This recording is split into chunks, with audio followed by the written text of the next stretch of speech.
নমস্কার, চ্যানেল রূপা মুখার্জিতে আপনাদের সকলকে স্বাগত জানাই। আজকের এই ভিডিওতে সরকারি কর্মচারীদের ডিএ বা মহার্ঘ ভাতা নিয়ে একটি আপডেট সম্পর্কে কিছু কথা বলবো।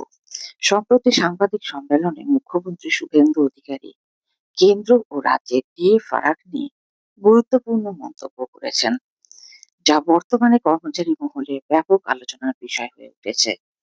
বর্তমানে কেন্দ্রীয় সরকারের কর্মচারীরা যে হারে ডিএ পাচ্ছেন তার তুলনায় রাজ্য সরকারি কর্মীদের ডিএ অনেকটা কম। দুই পক্ষের মধ্যে প্রায় 22% ব্যবধান এখনো রয়েছে।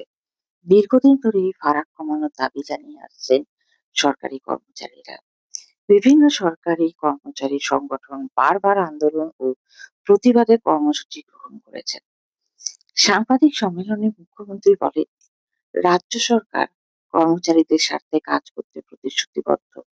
তবে ডিএর বিষয়টি শুধুমাত্র একটি আর্থিক সিদ্ধান্ত নয়, এর সঙ্গে রাজ্যের সামগ্রিক আর্থিক পরিস্থিতিও জড়িত।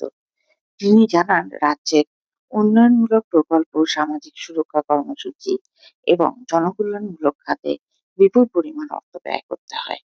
তিনি আরো বলেন, সরকারের লক্ষ্য হলো কর্মচারীদের স্বার্থ রক্ষা করা এবং একই সঙ্গে রাজ্যের আর্থিক ভারসাম্য বজায় রাখা।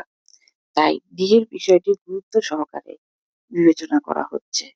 অন্যদিকে কর্মচারী সংগঠনগুলির দাবি, ডিএ কোনো অনুগ্রহ নয়, এটি কর্মচারীদের ন্যায্য অধিকার।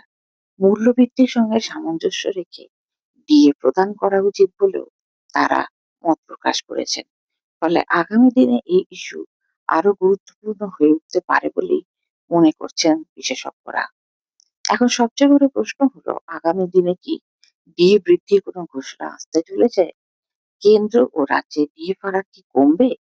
লক্ষ লক্ষ সরকারি কর্মচারী এবং পেনশনভোগীদের নজর এখন সেই দিকেই। ডিএ নিয়ে এই গুরুত্বপূর্ণ আপডেট সম্পর্কে আপনার মতামত অবশ্যই জানাবেন। 22% এই ফারাক কি দ্রুত কমানো উচিত? কিভাবে কমানো উচিত? আপনার মতামত কমেন্টসে অবশ্যই জানান। ভিডিওটি ভালো লাগলে লাইক, শেয়ার এবং চ্যানেলটি সাবস্ক্রাইব করতে ভুলবেন না। সরকারি চাকরি, নিয়োগ, ডিএ, শিক্ষা ও অন্যান্য গুরুত্বপূর্ণ আপডেট সবার আগে পেতে আমাদের চ্যানেলের সাথে যুক্ত থাকুন। সকলে ভালো থাকবেন। ধন্যবাদ। নমস্কার।